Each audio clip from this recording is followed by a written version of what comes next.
কেরলের রাজনীতিতে এখন যেন সবচেয়ে বড় প্রশ্ন একটাই, পিনারাই বিজয়ানের দীর্ঘ শাসনের অবসানের পর এবার মুখ্যমন্ত্রীর চেয়ারে বসবেন কে?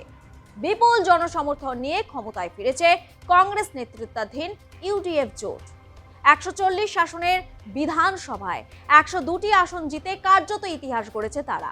কিন্তু জয় এলেও স্বস্তি নেই কংগ্রেস শিবিরে, বরং সরকার গঠনের আগেই শুরু হয়েছে জোর টানাপোড়েন। কেরলের পরবর্তী মুখ্যমন্ত্রী কে হবেন সেই সিদ্ধান্ত ঘিরে এখন দিল্লি থেকে তিরুবনন্তপুরম সর্বত্র নতুন জল্পনা। দলের অন্দরে আপাতত সবচেয়ে বেশি উচ্চারিত তিনটি নাম, কেসি বেণুগোপাল, ভিডি সতীশন এবং রমেশ চেন্নিথালা। এই তিন নেতার মধ্যে কাকে বেছে নিলে কেরলে দলের অভ্যন্তরীণ ভারসাম্য বজায় থাকবে, সেটাই এখন কংগ্রেস হাইকমান্ডের কাছে সবচেয়ে বড় চ্যালেঞ্জ। সূত্রের খবর, এই প্রশ্নের উত্তর খুঁজতে দিল্লির একাধিক দফায় বৈঠক করেছেন কংগ্রেস সভাপতি মল্লিকার্জুন খাড়গে, রাহুল গান্ধী ও দলের সাধারণ সম্পাদক কেসি বেণুগোপাল। দলের ভিতরে সবচেয়ে এগিয়ে রয়েছেন বেণুগোপাল। রাহুল গান্ধীর অত্যন্ত ঘনিষ্ঠ বলে পরিচিত তিনি। দীর্ঘদিন ধরে সর্বভারতীয় কংগ্রেসের সাংগঠনিক দায়িত্ব সামলেছেন। সংসদীয় রাজনীতিতেও তার গ্রহণযোগ্যতা যথেষ্ট।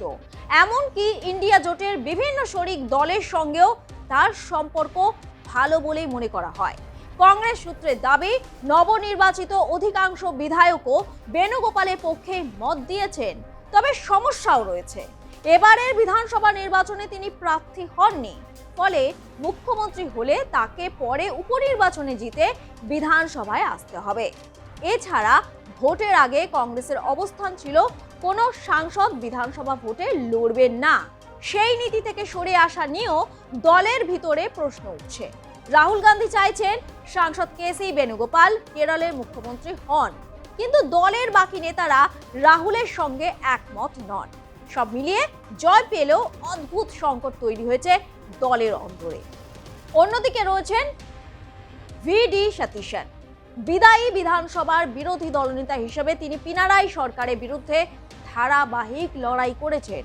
কংগ্রেসের একাংশের মতে রাজ্যে বাম শাসনের বিরুদ্ধে জনমত গড়ে তোলার পিছনে সবচেয়ে বড় ভূমিকা ছিল সতীশনের। শুধু কংগ্রেসের নেতাকর্মীরাই নন, ইউডিএফ এর জোট সঙ্গী ইন্ডিয়ান মুসলিম লীগও প্রকাশ্যে তাকে সমর্থন করেছে।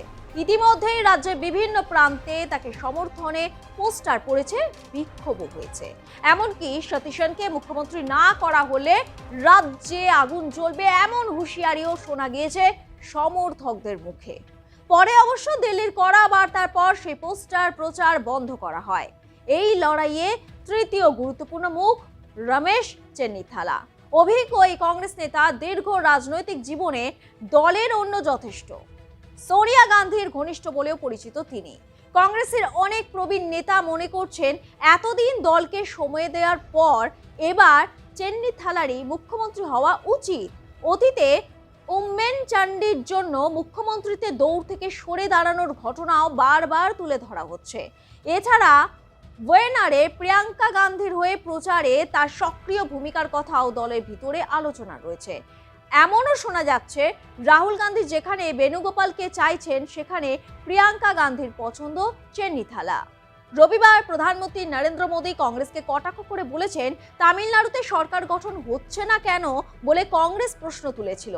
কেরলে কংগ্রেসের সংখ্যাগরিষ্ঠতা রয়েছে, সেখানে নেতারা সিদ্ধান্তই নিতে পারছেন না কাকে মুখ্যমন্ত্রী করা হবে। 2.5 বছর করে 2 জন হবেন নাকি 1 বছর করে 5 জন মুখ্যমন্ত্রী হবেন, কোনো সিদ্ধান্ত হচ্ছে না। কর্ণাটক, ছত্তিশগড়, রাজস্থানে কংগ্রেস বিভিন্ন নেতাদের পরে মুখ্যমন্ত্রী করা হবে বলে আর কথা রাখেনি। এবার কেরলের পালা। জবাবে কেরলে কংগ্রেস নেতা রমেশ চেন্নিথালা বলেছেন, প্রধানমন্ত্রীর মনে রাখা উচিত দিল্লিতে মুখ্যমন্ত্রীর নাম ঠিক করতে তার 15 দিন লেগেছিল। কংগ্রেস গণতান্ত্রিক দল, স্বৈরতান্ত্রিক নয়। বিজেপিতে সবকিছুই নরেন্দ্র মোদী ও অমিত শাহ ঠিক করেন। ফলে পরিস্থিতি এখন এমন জায়গায় পৌঁছেছে যেখানে জয়ী হয়েও অস্বস্তিতে কংগ্রেস। কর্ণাটকে সিদ্দারামাইয়া ও ডিকে শিবকুমারের দ্বন্দ্ব যে পরিস্থিতি তৈরি করেছিল, কেরলে সেই ছবির পুনরাবৃত্তি চাইছে না হাইকমান্ড। তাই তাড়াহুড়ো করে সিদ্ধান্ত নেওয়ার বদলে গোষ্ঠীদ্বন্দ্ব কমিয়ে সর্বসম্মত মুখ খুঁজতেই সময় নিচ্ছে নেতৃত্ব। যদিও আগামী 23শে মে বর্তমান বিধানসভা শেষ হচ্ছে, তার আগেই নতুন সরকার গঠন করা বাধ্যতামূলক। এই মুহূর্তে দিল্লির দরবারে ঘন ঘন যাতায়াত করছেন কেরল কংগ্রেসের নেতারা। প্রকাশ্যে সবাই বলছেন হাইকমান্ডের সিদ্ধান্ত মেনে নেওয়া হবে, কিন্তু ভিতরে চাপা অসন্তোষ যে এখনো রয়েই গেছে তা স্পষ্ট। তাই এখন গোটা দেশের নজর কেরলের দিকে। শেষ পর্যন্ত হাইকমান্ড কাকে বেছে নেয় সেটাই ঠিক করে দেবে কেরলে কংগ্রেসের নতুন অধ্যায়ের মুখ।